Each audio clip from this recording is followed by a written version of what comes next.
Segunda carta de Paulo aos Coríntios. Acho que veio o nome do time do Corinthians, hein? Eu tenho até vontade de estudar que negócio é de Corinthians.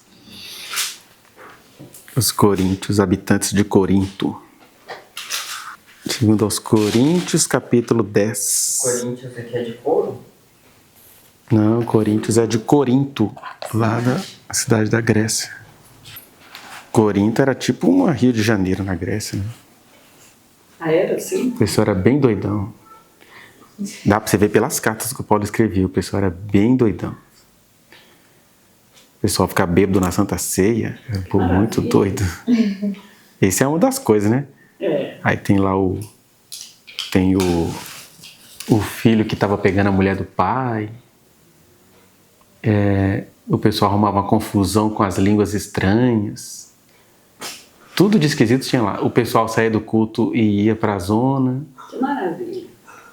Porque tudo que o Paulo escreveu lá é porque eles estavam praticando muito. Aí ele tinha que escrever para ensinar o povo, né? O povo estava se convertendo, mas... E aí o povo tenta transferir hoje, ipsis literis, isso aqui para a realidade. E aí vai muito da realidade local. Está na palavra. Da realidade local. Em Coríntios, como tinha essa confusão toda, as mulheres também arrumavam confusão no culto, porque elas iam para o culto sensualizar. Aí ele vai e escreve em Corinto: não permito que a mulher ensine na igreja. Não pode botar joia, não pode cortar cabelo, não pode fazer Em Coríntios ele vai falar da mulher usar véu, porque naquela época as prostitutas andavam tudo careca. Aí as mulheres se convertiam, ficavam com cabelo curto, elas eram confundidas com prostitutas. Aí tem esse monte de coisa que era bem daquele período lá, daquele povo bem doidão. Era um bando de novo convertido bem maluco. E é engraçado que fala-se muito em Sodoma e Gomorra, né? Como ícone disso tudo, mas não tocam nessa. Não, mas é porque eles não explicam. Se eles explicarem, eles vão poder podar ninguém, entendeu? Eles pegam o texto isolado. Exatamente. Eles só usam aquilo que eles querem, poder manipular. E tem sempre aquela palavra. Está na palavra. Está na palavra. Está na palavra. Aí começa a inventar um monte de estatuto novo. Por exemplo, eu não consigo entender por que tanta loucura em cima do Natal, da árvore de Natal. Eu não consigo entender isso. Eu acho que tem um desvirtuamento, sim, do Natal, de um foco comercial. Mas é um crime. Se você falar que tem uma árvore de Natal na sua casa, o povo pira. Outra coisa também que não pode ter, festa junina. Gente, é folclore brasileiro. Eu amo a festa junina, não me bota numa quermesse, não, que eu enlouqueço. Aí o povo fica, sabe? A Geralda lá de casa, festa junina, meu Deus, você sabe que é de Santo Antônio? Eu falei, sei. É de São João também, de Santo Antônio. Uma loucura, sabe? Então eu acho que é uma transgressão cultural. Aqui em casa a Kézia quebrou o protocolo da festa junina, porque a Brenda até hoje, ela... que indignada. A gente não deixava ela frequentar nada. Eu adoro festa junina. Adoro. Aí a Kézia já chegou toda engraçadinha, participava de tudo, não sei o quê. E você tá assim, ai meu Deus, como é que eu não vou deixar essa menina aí? Mas tinha essa coisa do consagrado, do não sei o quê. Tinha isso tudo aqui em Corinto também. Exatamente. Aí, mas ele estava ensinando essas pessoas, né? E eles pegam aquela coisa daquela realidade e querem que a gente viva isso hoje. E a árvore de Natal, gente, tem tantas origens, e a principal delas foi da reforma mesmo. Diz que foi Lutero. Foi o Lutero que enxergou uma árvore, não sei o quê. Aí, quem quer ter, usa essa história do Lutero. Quem quer Mas é verdade. Ele queria fazer tipo Você tem que ter todo um uma parábola da árvore da vida. Eu, por exemplo, uma das maiores tristezas que eu tenho é não ter presépio. Eu amo o presépio. Eu fiz assim, eu tenho só um Cristozinho assim, mas eu acho lindo aquilo, tem a ver com a minha infância, sabe? Tem a ver com a minha infância, com a história da minha avó, com todo mundo. Eu acho mal gracinha. Deixa, ninguém está adorando. Quem está falando é de Jesus, o nascimento dele. Qual que é o problema, né? É exatamente. Qual que é o problema? Veja, porque tem uma outra origem, né? Que não é. Mas azar das origens. Gente, tudo nesse mundo caído tem origem horrível. Do presépio ao futebol. A origem de futebol é terrível. Exatamente. Ninguém para de jogar futebol por causa disso. Muito pelo contrário. Muito pelo contrário. É isso, tem preferências, né? As pessoas resolvem criar caso com as coisas, daquilo que tem a ver com elas, elas não vão mexer, não. Aí, tudo tem uma origem ruim. Que o mundo jaz maligno, por isso que a gente é convertido a Jesus, para a gente pegar tudo que é ruim e transformar em coisa boa, né? Jesus começa o milagre dele transformando água ruim em vinho da melhor qualidade. Mostrando que a gente tem esse poder de transformar esse mundo que jaz no maligno, que tem um príncipe, né? Que é o diabo. É o diabo que acaba sendo príncipe até das nossas lógicas, né? A gente deixa de viver porque quer dar muito poder a ele, mais do que ele já tem. Ele vai continuar sendo o príncipe deste mundo, e a gente deveria pegar isso tudo que tem aí e fazer uma coisa melhorzinha com isso, né? Segundo aos Coríntios 10, versículos 4 ao 6. Porque as armas da nossa milícia não são carnais, e sim poderosas em Deus, para destruir fortalezas, anulando nossos sofismas, e toda altivez que se levante contra o conhecimento de Deus, e levando cativo todo o pensamento à obediência de Cristo, e estando prontos para punir toda desobediência, uma vez completa a vossa submissão.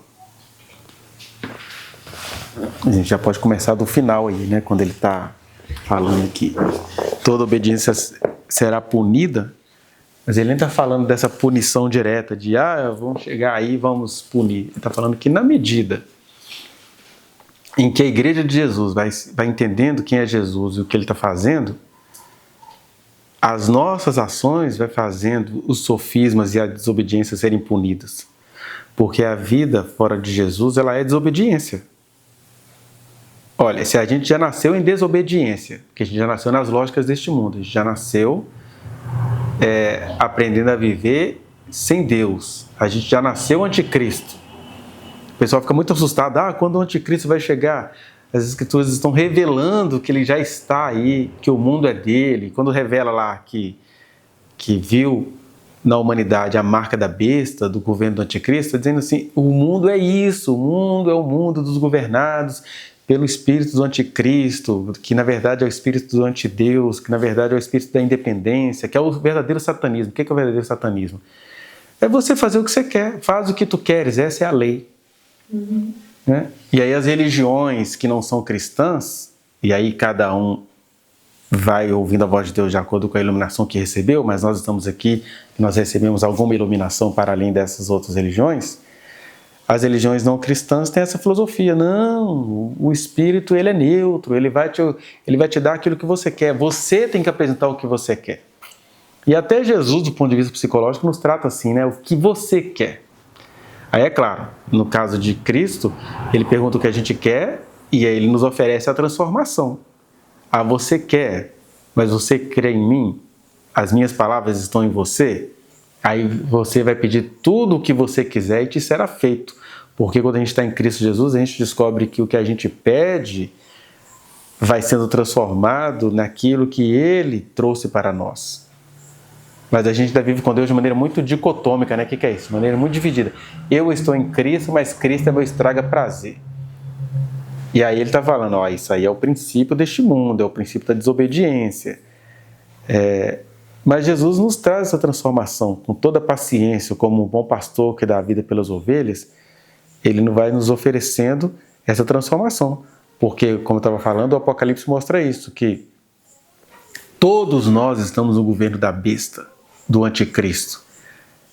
E aí, se nesse governo tem o pessoal que tem a marca da besta, em meio a esse governo vai aparecer uma multidão que tem o selo do Cordeiro, né? Que não é apenas uma marca, é um sinal de propriedade, é um sinal de mistério. Olha, a gente está no mundo do anticristo, a gente não sabe sair disso, a gente está todo misturado nisso.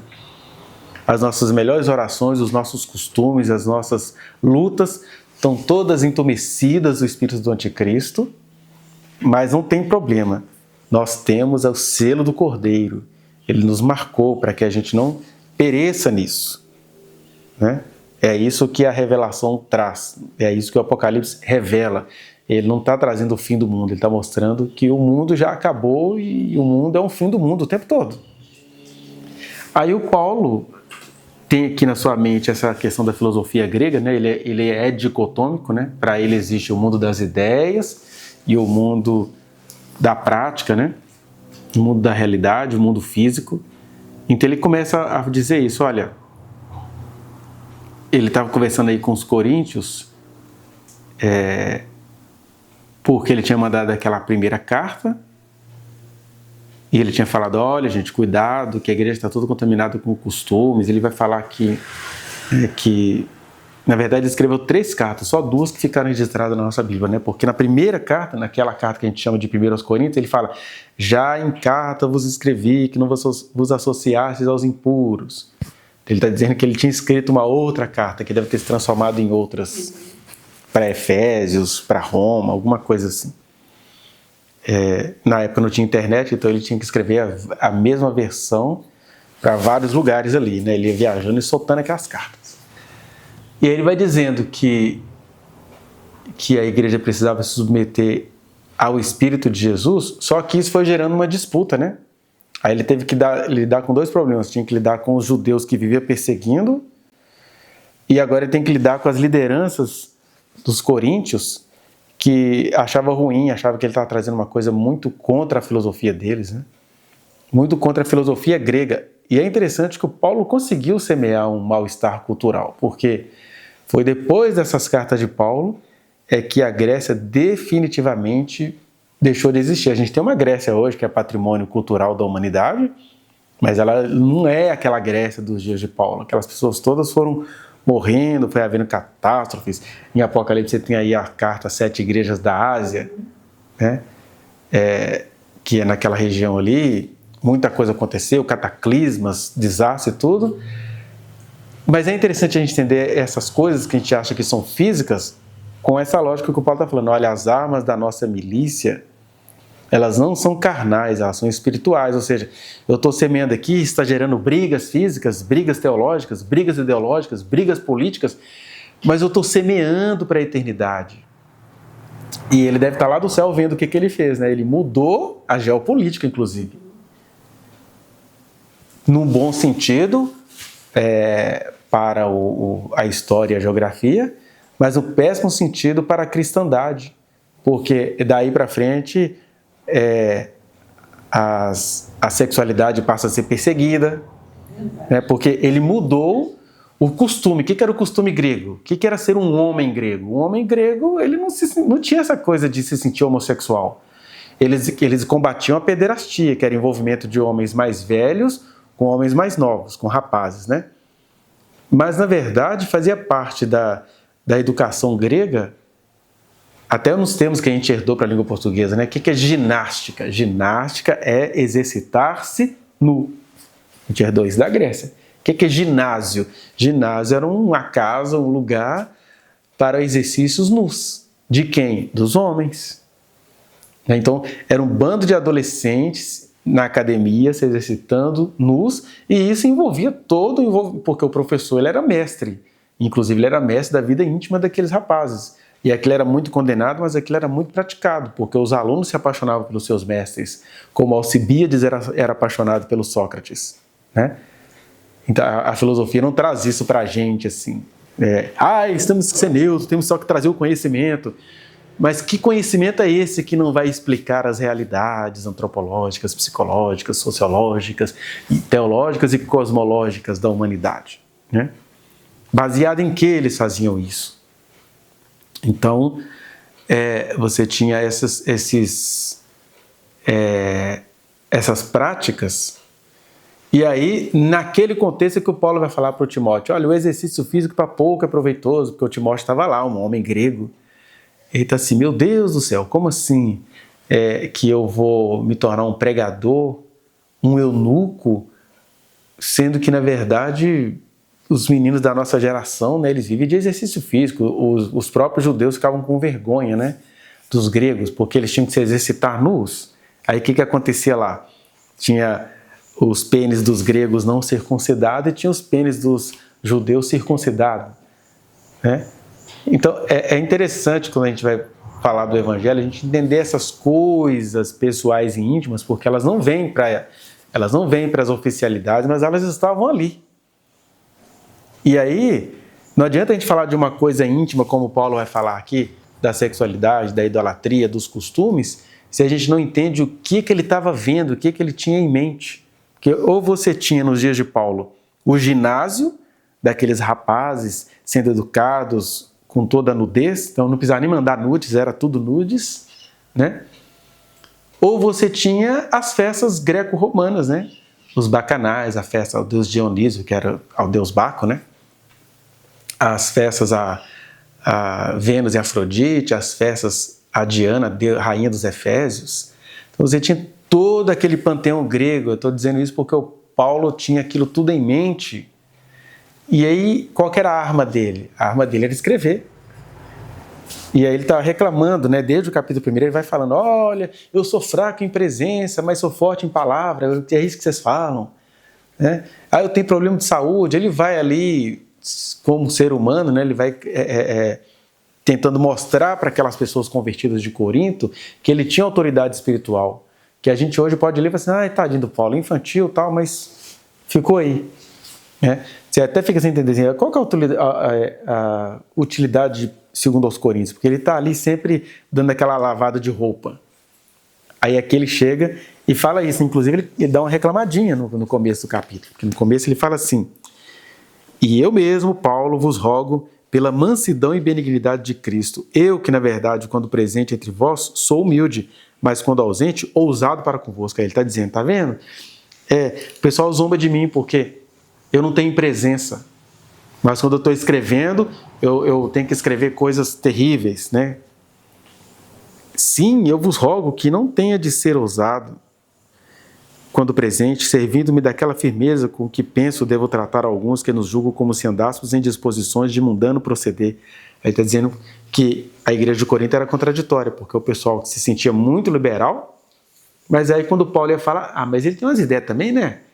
Que é aquele adolescente que está fazendo traquinagem, mas ele vai zombar de você se você mostrar que você compreendeu qual é a onda dele. Esse cara tem uns papos ruins, só. Então, ele se sente culpado pelo que ele faz, mas ele quer que alguém diga que o que ele está fazendo é errado, quando o que ele está fazendo nem é errado. Essa semana eu entrei espontaneamente numa discussão idiota, que a gente vai vendo como é que o Brasil é maldito, porque o jornal publicou uma reportagem. Foi uma mãe que o filho, acho que ele estava tendo algum problema lá com o pai dele, né? O menino deve ter uns 5, 6 anos. E aí, acho que no meio lá do embate com o pai dele, ele falou, seu carro é feio. Aí a mãe filmou, fez uma live. Filmou, você falou que o carro do seu pai é feio? Então você vai andar a pé até em casa. Aí mandou botar o menino para fora e ela foi andando. Foi uma distância que o menino sentiu o que é andar a pé. E ela foi filmando aquilo tudo lá. Aí o debate, né? O debate, principalmente como a gente é materialista, porque todo mundo tá assim, porque a mãe quis passar uma mensagem para o menino, que ele tem que valorizar o que o pai comprou, que não sei o quê. Aí eu fui e coloquei assim, gente, criança não pode emitir opinião, mas não, vai ser castigado porque emitiu uma opinião, criança não pode achar o carro do pai feio, né? Meus meninos, por mais que eles achem que eu sou um pai autoritário, eles sempre tiveram livre opinião. Se eles falassem que meu carro era feio, pronto, acabou. O máximo que você poderia era dar uma peladinha, meu filho, é melhor ter um carro feio do que não ter nenhum, né? Qualquer coisa assim. Mas aí dá aquele castigo, aí ela descumpre a lei, né? Porque é proibido pelo Estatuto da Criança e Adolescente você dar tratamento vexatório à criança. O que é tratamento vexatório? Você faz uma live, olha só como é que eu sou mãe, falou que o carro do pai é feio, vai andar a pé até em casa. Aí você tinha de tudo lá. A maioria eram mensagens de homens, mas tinha umas mulheres lá falando. É bom para ele dar valor, que não sei o quê. Eu falei, agora o valor é material, né? Se todo mundo aqui é preocupado com o carro e ninguém é preocupado com a criança. Se essa criança xingou o carro do pai dele de feio, deve estar falando de outras coisas. Ou está mostrando uma frustração dele que não conseguiu alguma coisa. Pai, seu carro é feio, que era um papo que deveria ser espontâneo entre filho e pai. Ou então, quando a criança fala que o carro do pai é feio, está querendo falar que outras coisas são feias, aí tudo que ela consegue fazer é falar que o carro do pai é feio. Eu fico colocando um monte de postagem assim, aí você recebe curtidas e recebe também muitos coros, aí a pessoa, quando as pessoas ficam sem argumento, elas começam a te atingir na sua personalidade, né? Então, nossa, que psicólogo, mas eles foram, ela diz que é pastor e tá ensinando criança a ser rebelde. Aí, nesses aí eu não vou responder não, vou responder com apelação. Então, que Deus livre, se você tiver filho, que Deus livre seus filhos de você, ou que Ele dê muita ousadia para o seu filho ser bastante rebelde contra você. Aí eu começo a fazer sarcasmos com alguns. E falar assim, tomara que seu filho seja a derrubá-lo de todos os seus sonhos, que seu filho seja a sua frustração em nome de Jesus. A jogar assim, né? Porque a salvação de uma criança dessa é que ela seja bem rebelde, e aí ela se culpa. Aí essa criança que vai ser bem rebelde porque ela não pode cumprir essa falta de humanidade do pai e da mãe, aí ela se sente culpada, e aí tem gente que olha, ai, que perigoso isso que você está falando, porque as pessoas não vivem para ser pai, mãe, nem pastor, as pessoas vivem para controlar. Elas querem controlar.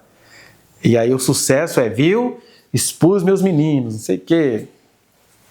E aí a gente tem leis aqui muito severas acerca disso, que essas pessoas acham que são leis ruins. Que, não pode expor a criança. Não pode expor a criança. Porque essa criança ela pode passar por algum abuso e ela não vai saber rebater esse abuso porque ela foi exposta. Né? E aí eu comecei a colocar isso tudo e eu fiquei pensando, gente, como é que o Brasil é maldito, né? Como que o Brasil ele é apegado mesmo a essa violência. Se a gente fizer algum movimento a favor das crianças, isso vai ser ridicularizado por essas pessoas. Aí você vai lá nos perfis, ver quem é que está nos perfis, ver quem é que está te diminuindo, zombando, não sei o quê. Assim, é isso que Jesus falou, né? Não jogueis suas pérolas aos porcos, que na verdade está traduzido como porcos, mas são aos cães. Porque o cão, e aí o cão daquela época, né, quando não tinha nenhum conhecimento da veterinária nem nada, da psicologia do animal, o cão, até por medo, se vai jogar pérola para ele, vai achar que não é alimento e vai apelar com você. Vai te dilacerar, que Jesus disse, né? Daquela época, para aquele público. E aí você tem um monte de cão psicológico, né? De gente que está nas trevas, não tem entendimento nenhum, e acha que você é que é profano por estar preocupado com a situação psicológica de um menino que foi exposto em rede mundial. E aí eu fiquei pensando nisso, como é que isso traz a gente para grandes questões filosóficas, humanitárias. E quando Paulo fala que as armas da nossa milícia não são carnais e poderosas em Deus, aí a gente pega esse texto e começa assim, não mexe com isso não, que a nossa luta não é contra a carne nem o sangue. Mas isso é um Paulo que tinha uma filosofia grega. O Paulo leu os filósofos gregos romanos, ele era greco-romanos, né? Ele era um judeu de cidadania romana, então ele tinha contato com toda aquela ciência, e aí quando ele foi entendendo o que é espírito, o que é carne, ele fazia essa dicotomia e tudo bem. Paulo não é Deus, Paulo é mais um escritor bíblico que a gente precisa ler e entender as suas limitações psicológicas, mesmo entendendo que ninguém, nunca, nenhum de nós, vai traduzir o Evangelho para estas cidades gregas como Paulo fez. Mas como o Espírito Santo não parou em Paulo, ele vai continuando geração após gerações, a gente aqui reunido também temos essa função de ir ampliando, atualizando aquilo que escandalizou os evangélicos, né? Alguns anos atrás. Passa rápido, né? Deve ter uns 4 anos isso, do pastor que falou de atualizar a epístola de Filemon, a Bíblia. Gente, mas o Evangelho o tempo todo é a atualização do Espírito de Deus em nós, nos nossos atos, das nossas palavras e das Escrituras. Porque quando ele fala que as armas da nossa milícia não são carnais, isso, se aquele povo lá entendeu, em nós gerou um outro problema, né? A gente vira um bando de covardes, a gente não luta contra nada, a gente não se compadece de nada, a gente não... A gente vai lutar com oração. Mas é interessante que ele, falando dessas coisas aqui, quando ele precisava usar aquilo que era humano, ele usava. É igual o dia que ele tomou um couro dos romanos, depois que ele apanhou, ele falou, olha, vocês estão complicados agora, porque eu sou cidadão romano. Aí os caras, ai, você é cidadão romano? Ficou todo mundo com medo. Ele lançou mão das armas concretas, né? Mas o que ele estava mostrando era o seguinte, e aqui ele não estava dizendo que ele não era para as pessoas lutarem, ele só estava dizendo o seguinte, gente, eu não tenho presença, eu não tenho poder, mas eu sei o que eu estou fazendo. Eu escrevo as minhas cartas porque as armas da nossa milícia não são carnais, e sim espirituais, né? E é usando essas armas que a gente vai anulando o sofisma. Eu acho legal essa questão do sofisma, porque é uma palavra que ela veio dos sofistas, né? O que eram os sofistas?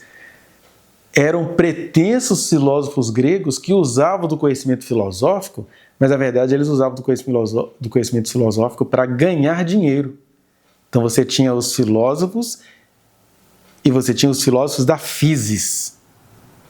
Os filósofos da physis, eles não eram nem filósofos, eles eram pregadores. O que é isso? Esse conhecimento pode me dar prestígio, poder, pode me fazer chegar em algum lugar. E aí eles não faziam filosofia fiel como Sócrates, que morreu fazendo filosofia. Eles faziam filosofia daquilo que ia trazer para eles o retorno.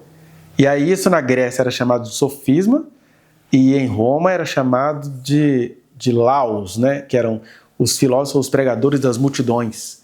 Não, eu vou trazer o que é útil. O que é útil é falar, não, essa semana será uma semana de vitória! E tem um jeito de falar. Aí isso que ele está falando de sofisma, que tem coisas que parecem, mas não são, né? E aí o sofisma é porque eles falavam assim, como é que... Presta atenção, se esse Paulo é de Deus, vê se a turma de Jerusalém está com ele, vê se os apóstolos estão com ele. Ele gera mal-estar até nos apóstolos, esse cara é muito problemático. Você não está vendo? Ele está morrendo sozinho. Ninguém foi lá. A gente não sabe nem dizer se o Timóteo, né? Pode ser que careça de algum estudo aqui, mas por tudo que eu já li, o Timóteo virou uma figura misteriosa. O Timóteo, que o Paulo tanto evoca nas suas cartas, parece que o Timóteo foi um discípulo que ou ele não vingou o que o Paulo ensinou a ele, ou ele foi um cara assim que, Paulo é legal, né? Mas Paulo é polêmico, tal, o Paulo morreu, não deu em nada. Mas olha que interessante, as armas que o Paulo tinha era semeadura para a vida eterna. Sabe-se lá o que aconteceu com Timóteo? O que a gente pode saber é que as cartas de Paulo a Timóteo geraram grandes repercussões, né? É nas cartas de Paulo a Timóteo que a gente tem os critérios do que é ser um diácono, o que é ser um supervisor, um bispo, um episcopos, né? Então, a gente, quando está em Cristo, você aprende a semear nesse sentido. E às vezes você tem que ir rebatendo. O Paulo tinha que ir rebatendo muitas afetividades, por exemplo. Tinha gente sincera que chegava para Paulo, eu tive uma visão que vai acontecer um naufrágio, não sei o quê, lá. Aí o Paulo, amém.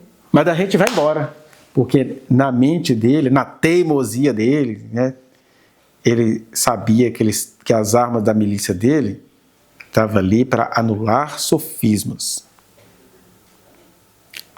E eu falo isso porque a gente tem de ter uma vida de muita oração, porque às vezes a gente vai recebendo conselhos, aí, não, tem que ouvir conselho, porque na multidão de conselhos há sabedoria. Na multidão de conselhos há sabedoria, sobretudo para você entender o que você vai fazer com aquilo internamente. Porque tem hora que sabedoria é a sabedoria do nada, de você sair perdendo porque você sabe que você está semeando para a vida eterna, né? Mas o que tem a ver com isso aqui? O que na verdade é que me fez meditar nessa passagem é alguma coisa que está acontecendo hoje no Brasil.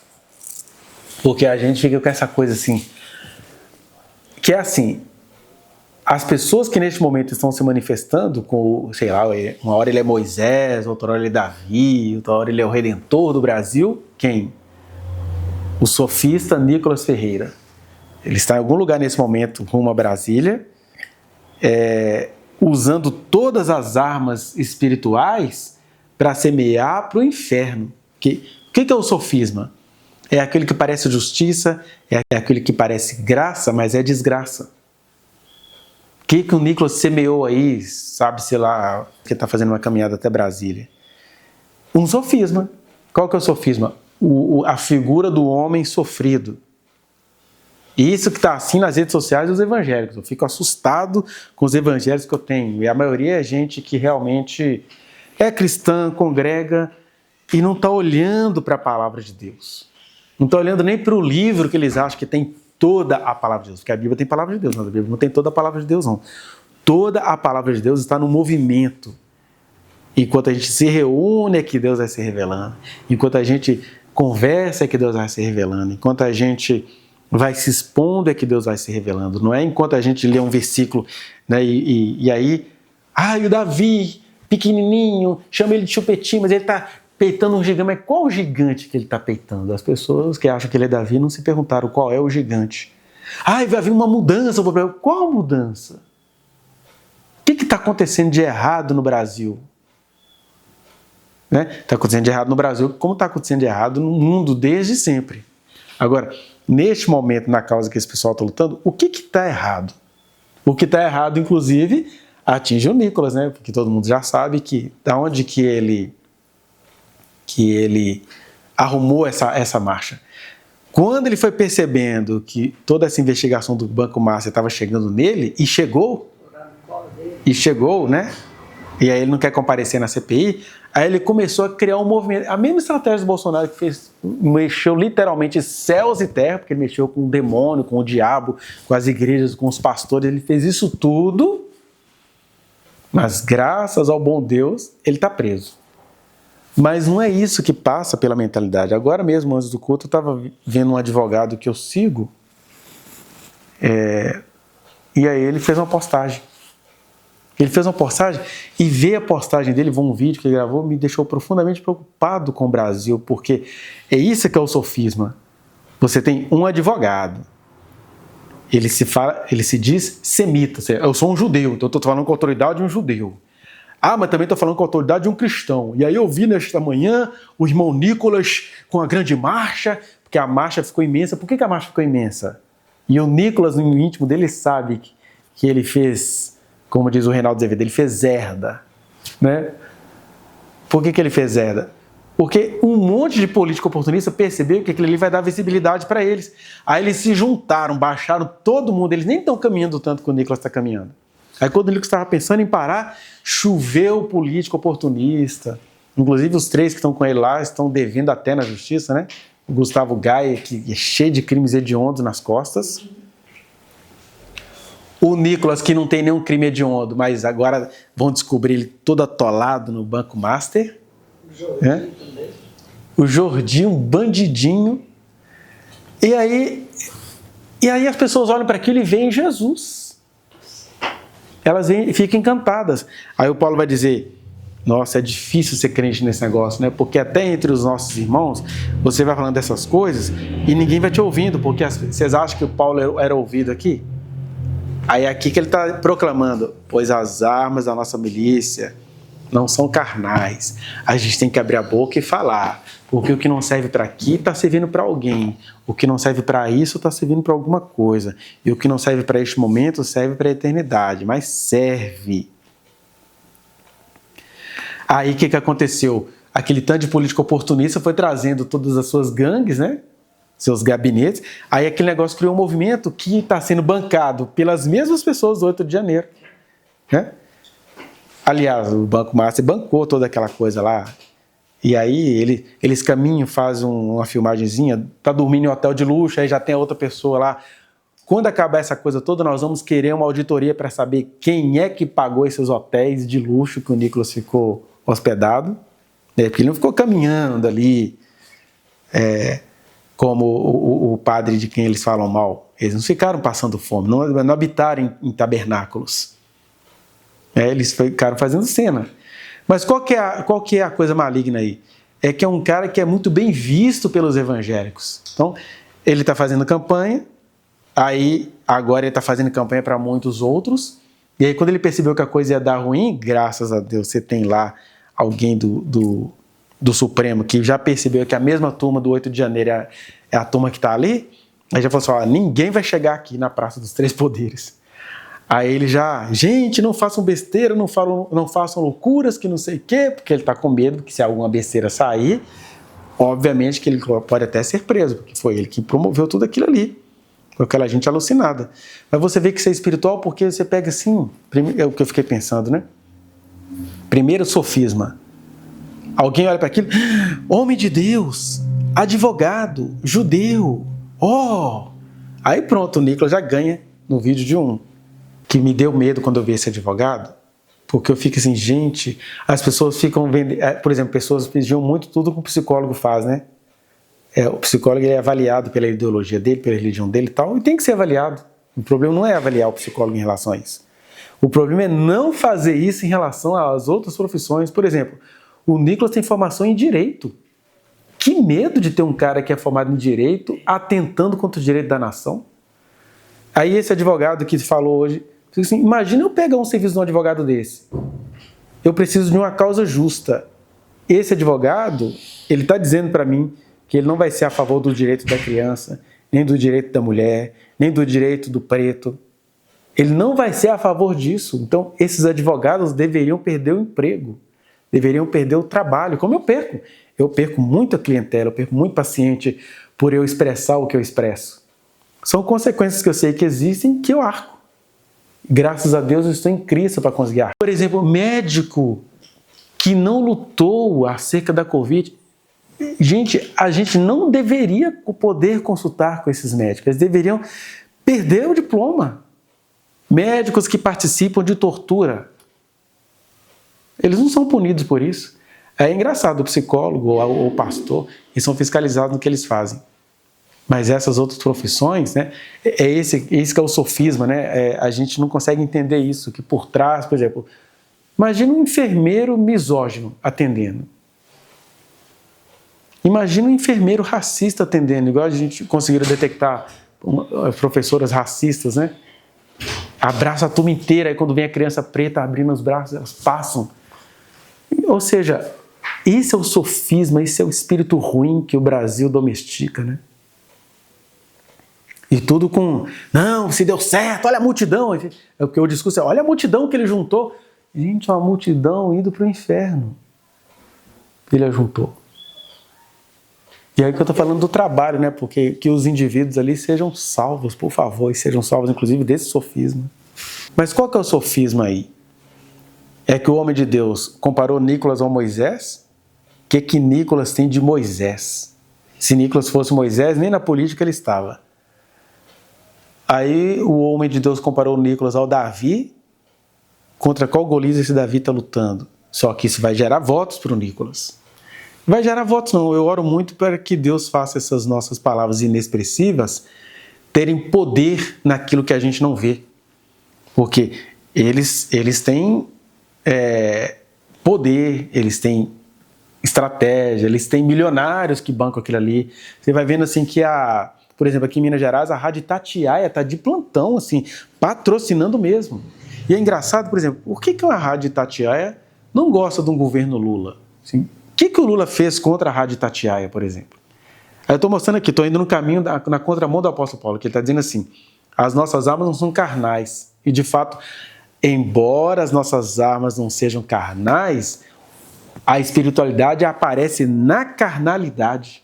E foi ele mesmo que falou isso. A gente precisa mortificar os feitos do corpo.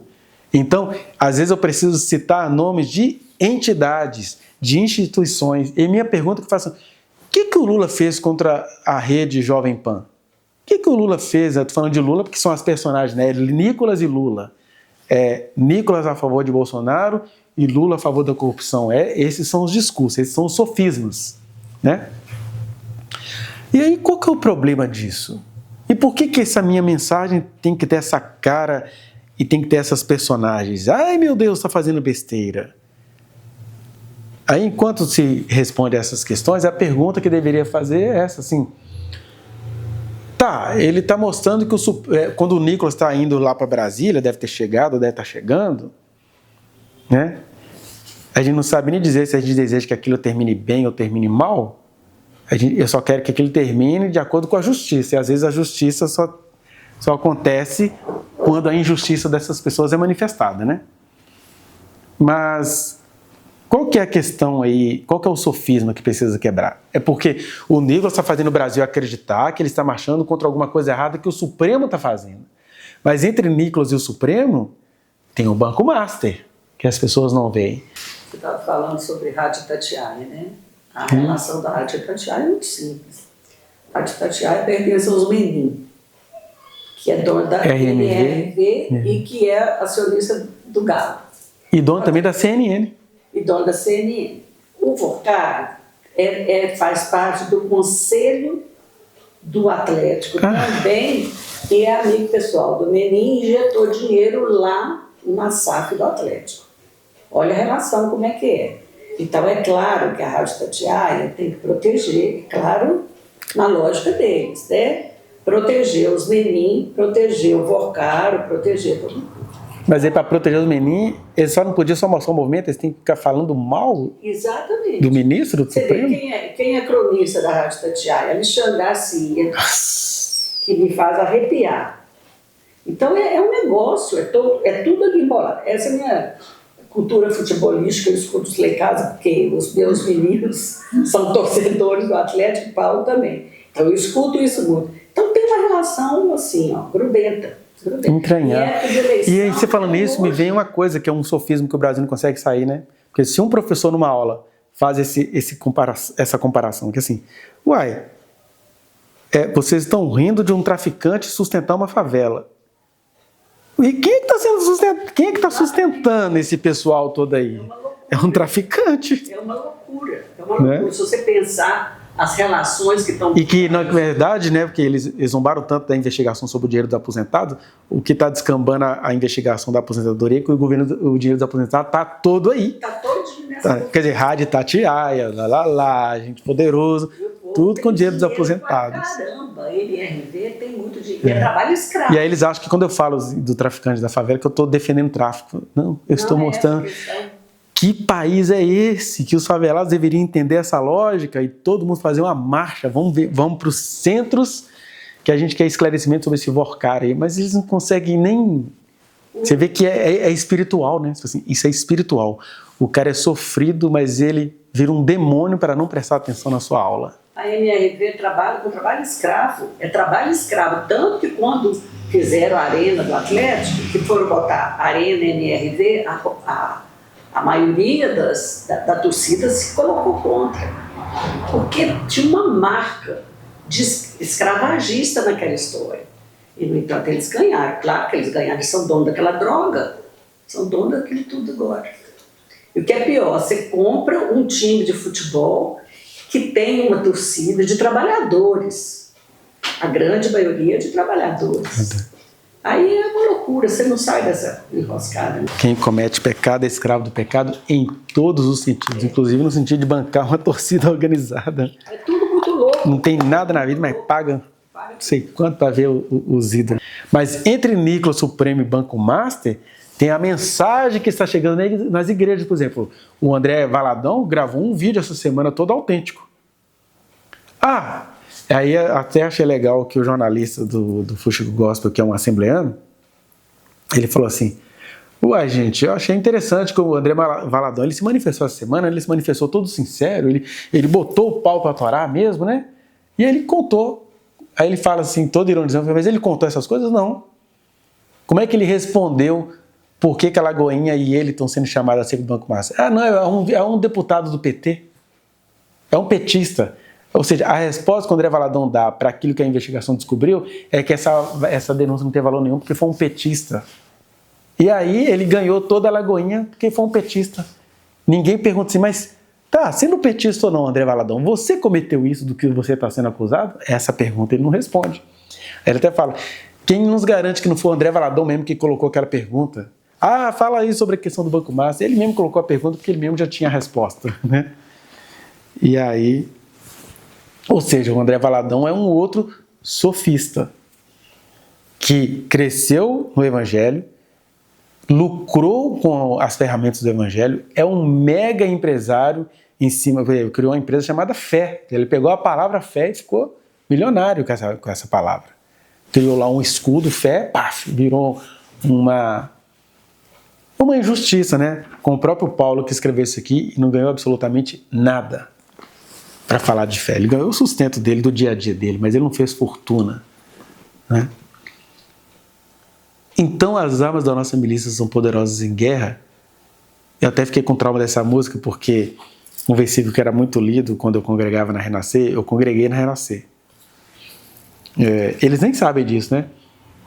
Porque Deus nos colocou lá. Quem já esteve aqui entre nós já viu uma ou outra experiência mística. Elas acontecem, ou deveriam acontecer até com mais frequência. Mas no ano de 1997, Deus falou com um amigo assim, ó. Você vai sair da igreja que eu estava lá muito bem sucedido com os adolescentes. Você vai sair, depois que você sair eu vou dizer para onde vocês vão. Aí eu me lembro até que depois que a gente saiu, eu e a Sônia ficamos com medo. Nossa, Deus vai mandar a gente para a Universal, não sei o quê. Aí depois Deus mandou uma pessoa falar com a gente, não, eu não vou colocar vocês em lugares que eu abomino, não. Eu achei legal, olha, então por mais que os lugares que Deus vai colocar a gente são lugares que podem ir se corrompendo com o tempo, não serão lugares que ele abomina. E ali eu fiquei sabendo que Deus abominava a Universal como instituição. Tem muita gente, porque na verdade muita gente que frequenta a Universal foram levados lá pelos espíritos malignos que manifestam naquelas pessoas. Os espíritos levam lá para dar lucro, e isso é visível, esse que é o sofisma, porque qual que é o sofisma? Igreja Universal do Reino de Deus. Qual que é o sofisma? Jesus Cristo é o Senhor. Essa é a frase. Mas o Jesus Cristo, que é o Senhor da Universal, não pode falar na Universal. Não pode. É interessante que a Universal entrega o microfone para o diabo falar, mas Jesus não pode falar não. Porque se Jesus toma a boca de alguém lá no meio do culto, ele vai ser silenciado. Isso é problema de cabeça, é frustração pessoal. Aqui não tem profecia. Eu não acredito em profecia em culto, não.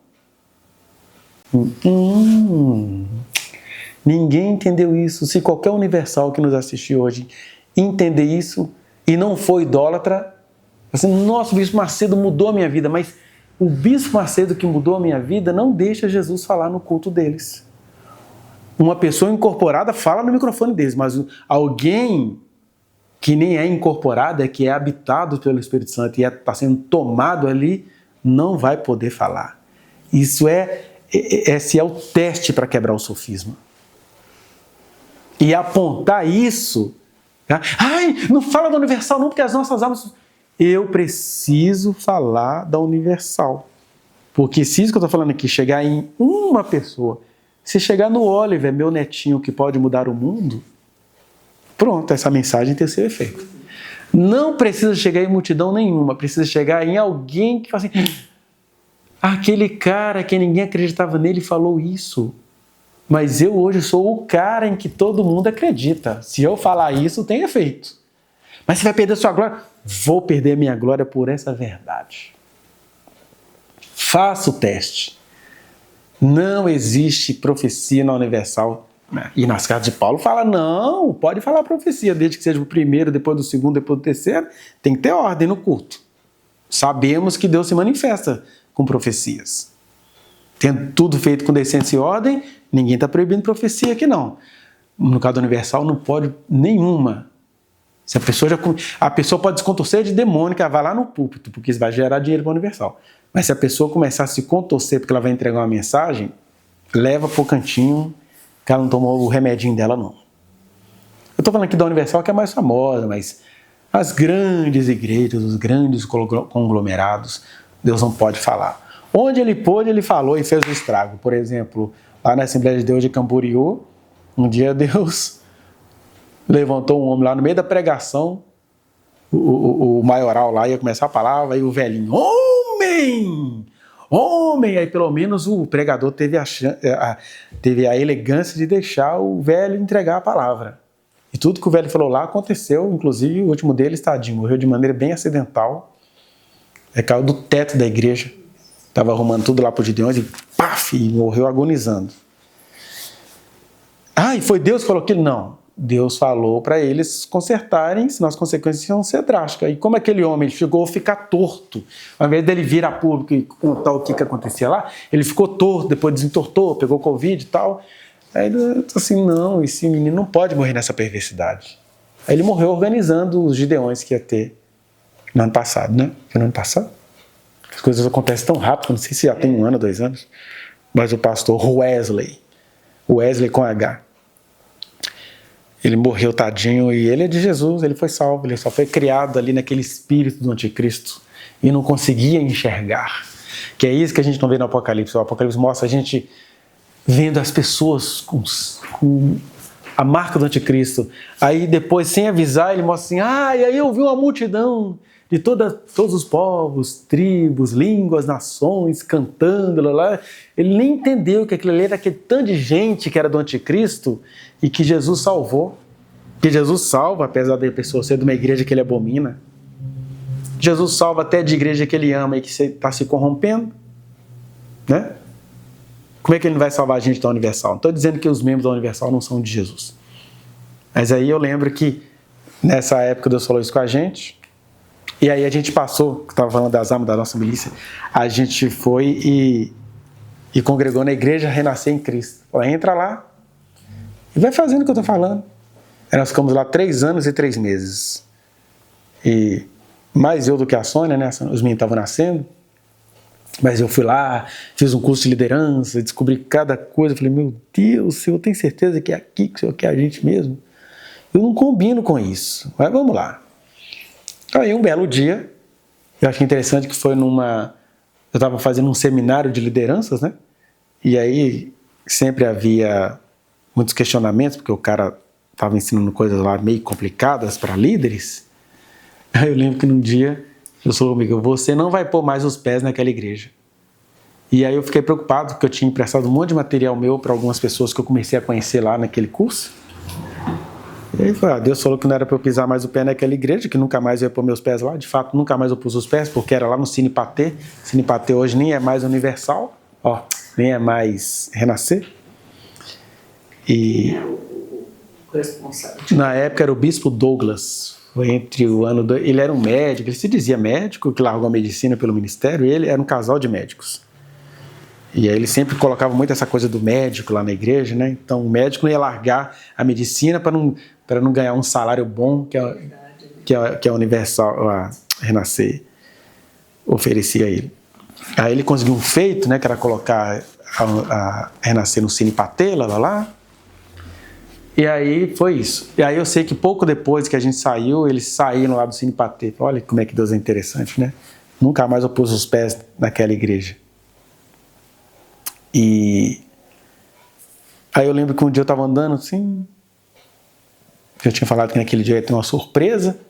Aí tinha uma surpresa, eu estava correndo atrás, eu estava precisando de um auxílio da universidade, que os meninos estavam nascendo, não tinha dinheiro, era estudante e tal. E eu tinha que levar o documento em algum lugar. Era na Secretaria de Educação. Aí, na hora que eu fui atravessar uma avenida, eu olhei assim, aí era uma loja de moda chamada Canto da Terra. Porque eu tô assim, como é que eu vou pegar meu material se eu nunca mais vou poder pisar o pé na igreja, né? Aí era Fruto da Terra, Canto da Terra, alguma coisa assim. Eu atravessei, chega lá, era a pessoa que estava com vários materiais emprestados. Olha, você aqui, não sei o que, suas coisas estão aqui. E aí já foi lá dentro, já pegou e me entregou o meu material, que eu achei assim... Ai, meu Deus, eu produzi um negócio, perdeu, né? Aí... Mas na época, a Renascer tinha uma música que fazia sucesso, que era assim: as armas da nossa milícia são poderosas em guerra, a unção de conquista está sobre nós. Ai, Jesus. E eles cantavam como se estivessem para a guerra. Vamos conquistar! E não sei o que lá! O Senhor dos Exércitos. Eu até acho que o Davi cantando isso é lindo. O Davi precisava conquistar. Ele precisava exterminar cananeus. Esse era o ministério dele. Na verdade, não era nem cananeus, era filisteus que ele precisava exterminar. Que era assim que as coisas eram ditas. Os filisteus se levantavam todo dia para matar Israel. Então Davi tinha que matar filisteu. Aí, era uma guerra espiritual que passava pela carnalidade. Se eu estou num lugar onde todo mundo ao meu redor amanhece para me matar, eu preciso ser guerreiro em nome do Senhor, que vou ter que matá-los. Essa era a realidade. Que é diferente no Brasil. Você vai na favela levar flores? Olha, eu estou num país, o favelado é tão brasileiro quanto o presidente da Câmara, que está todo envolvido nesse negócio do Banco Master. Então, se eu vou conversar com o Banco Master e com o... Como é que é o nome do bonitão lá? O pimpolho do... Porcaro? Não, o presidente da Câmara. Hugo Mota. Isso, o Hugo Mota, que é pimpolho do ex... que é o Lira. É tudo ali, é coronelismo, né? Se para conversar com o Hugo Mota sobre os crimes que ele cometeu contra uma nação, porque morrem crianças pelo que o Hugo Mota faz, tanto quanto morrem crianças pelo que o traficante da favela faz. Mas qual é o sofisma? Entrou na favela e matou só bandido, porque na cabeça dos crentes que estão escravizados pelo diabo, favelado é bandido. Mas o Hugo Mota não é bandido, e o Hugo Mota é bandido. Mas se eu vou tratar bem o bandido de cá, eu tenho que tratar bem o bandido de lá. Bandido de gravata. E aí eu fiquei com antipatia dessa música, As Almas Milícias Tão Poderosas em Guerra, porque não é a Soninha, então eu vejo que Deus segura a renascer por causa da Sônia Hernandes. Ela me parece uma mulher fiel, cega, mas fiel, burra, mas fiel. Ela às vezes até fazia uma voz de sensualidade, mas fiel. Né? Burra porque uma vez eu chegou para ela e falou assim: o que você quer, minha serva? Que eu leve o seu filho ou que você fique orando para a cura dele? Eu achei interessante, eu falei isso para ela. Se ele queria que ele levasse o filho dela, que tinha um problema sério nos rins, ou que ela ficasse orando. Aí ela olhou assim: nossa, Deus está falando comigo. Mas eu tenho que me apossar da minha fé. Ela falou: Senhor, tem o que o Senhor está falando comigo, de se eu levar meu filho, mas eu tenho a minha fé. Assim, que mulher burra, esse é o sofisma. Deus está falando comigo, e aí eu vou idolatrar a minha fé, se é Deus que está falando comigo? Deus está falando comigo. O que é a fé diante de Deus? Esse é o sofisma. Aí ela falou: então eu escolho, Senhor. Eu vou ficar orando pelo meu filho. Pois ela ficou orando pelo filho dela mais uns 14 anos. Salvo engano. Foi muito tempo. É de Deus. Deus fala com ela. A renascer só existe talvez por causa dela. Mas o marido bandidinho dela vai morrer, vai entrar para a história. Fez um movimento não sei do que no Brasil. E foi vencido. E o que a gente precisa entender hoje? Que é isso que está acontecendo aqui no Brasil hoje. O Brasil encantado. Quando eu falo Brasil, é o Brasil daqueles que têm o selo do Cordeiro. Que é isso, né? Você tem no Apocalipse as pessoas que têm a marca da besta sendo convertidas, e você tem um monte de gente de selo do Cordeiro que acabam sendo culpados de morte no Brasil. O Brasil vai para a desgraça, vai para a miséria, porque estes que têm a marca da promessa, que têm o selo do Cordeiro, estão louvando os demônios disfarçados de sofismas, né? O Davi, o Moisés. E agora que eu estou vendo essa pregação, agora que eu vou votar no Nicolas mesmo. Vão ficando tudo endemoniado de sofismas. E o diabo fala assim: não preciso nem entrar nessas vidas. Não preciso. Eles têm a marca do Cordeiro, mas é tudo endemoniado. Todos vivem seguindo o curso deste mundo. Mas apesar disso tudo, quais são as armas da nossa milícia? São essas armas que têm o poder de anular sofismas. Seja o dessas pessoas que vão seguindo Nicolas e só Jesus para nos livrar disso na hora do voto, seja a geração dessas pessoas que vai olhar assim. E aí, por isso que eu lembrei da questão das crianças lá da internet que eu tive a briga, né? Porque aí a minha oração de verdade, eu já fiz essa oração para muita gente, até para gente da minha família, que Jesus os dote os filhos dessas pessoas, dessas crianças que estão nascendo hoje, para que eles tenham assim uma crítica que vem do céu. Assim, nossa, minha mãe vê o Nicolas como servo do Senhor, eu estou vendo o diabo que a minha mãe não está vendo. Apanhei muito por causa disso na minha infância, mas Jesus me protegeu. Se Jesus me protegeu das surras da minha mãe, Ele vai me proteger de muitas outras coisas. É porque a gente fica muito preso no que a gente está vendo, né? Não mexe com isso, não adianta, ele vai ganhar. Não tem problema não, as minhas palavras podem ser ouvidas pelos filhos dessa gente. E esse é o poder que Deus nos dá, essa é a alegria que Deus nos dá, né? Esse é o poder disso aqui, ó. Ninguém vê isso aqui. Mas, igual eu estou falando, se o Oliver, meu neto, for um homem que vai revolucionar este mundo e vir, esse é o fruto do meu penoso trabalho. Amém. Amém? Senhor, nós te agradecemos, ó Deus, porque o Senhor é o Deus de perto, o Deus de longe. Nós te agradecemos, ó Deus, porque o Senhor é o Deus dos nossos pais, o nosso Deus, o Deus dos nossos filhos e o Deus dos nossos netos. E o Senhor vai livrando cada um de todas as loucuras que cada um aqui possa estar fazendo. Por isso eu entrego nas tuas mãos, a vida, Senhor Deus, das crianças, ó Pai, deste país. Crianças, ó Deus, que estão aí crescendo. Crianças literais e crianças em Cristo, que estão crescendo, Senhor Deus, no meio dessa loucura toda, que nós não temos o poder de anular. Mas que poder nós precisamos ter se o Senhor habita em nós, se o Senhor é por nós, se o Senhor anda conosco. E é isso que eu te peço neste dia, Senhor. Que o Senhor se manifeste às criancinhas pequenininhas, dando a ela uma capacidade tão grande de se rebelar em teu favor. E que o Senhor se manifeste aos teus pequeninos que nada sabem, que nada entendem, que estão iludidos com a imagem, esquecendo-se, Senhor, que o anticristo vai governar pela imagem. É o anticristo que faz essas imagens falar.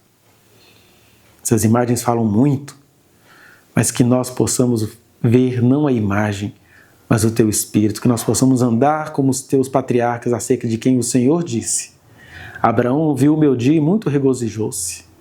Moisés viu o meu dia e ficou feliz, porque ele não viu aquilo que estava perto dele, ele viu aquilo que eu vou fazer. Por isso, ó Pai, que essas crianças, as crianças literais e as crianças espirituais, vejam o teu dia, a tua glória, a tua honra e passem a se manifestar contra todo esse principado e potestade. Porque nós sabemos que no reino do anticristo vale até a morte dos teus pequeninos, porque todos já são vitoriosos em ti. Mas que todos nós possamos ter essa firmeza, essa vida e essa graça, Senhor. Que o Senhor proteja o Brasil do que está acontecendo hoje. Que o Senhor nos proteja, Senhor Deus, mesmo que seja um futuro cheio de brigas, de contendas, de raivas. Eu sei que uma hora os evangélicos vão conseguir atrair para o Brasil aquilo pelo qual eles tanto lutam, e eles lutam para que o diabo seja o nosso Senhor, o Senhor desta terra. Mas que o Senhor nos livre, Senhor Deus, nestes dias, nestes processos, nessas coisas todas, que o Senhor nos livre, como o Senhor nos tem livrado, Senhor, porque sabemos que ter aquele homem preso é o puro livramento do Senhor, porque tem uma coisa ruim que habita ali, que pega o advogado, que pega o juiz, que pega o jurista, que pega... E que o Senhor nos livre, Senhor Deus, desses advogados, desses médicos, desses professores, dessa gente, Senhor, que é contaminada por esse sofisma, Senhor. No nome de Jesus eu te peço que o Senhor nos dê vitória, que o Senhor, assim, abençoando a nossa nação, possa também abençoar as nossas individualidades, ó Pai. Que cada um aqui saiba clamar o Senhor naquilo que lhe é individual, naquilo que lhe é pessoal. Enquanto nós, como igreja, colocamos esse problema espiritual de hoje nas tuas mãos, pedindo ao Senhor que o Senhor venha derrubar, frustrar toda essa estratégia de um crente carnal do Nicolas Ferreira e de toda a sua trupe. No nome de Jesus. Amém. Amém.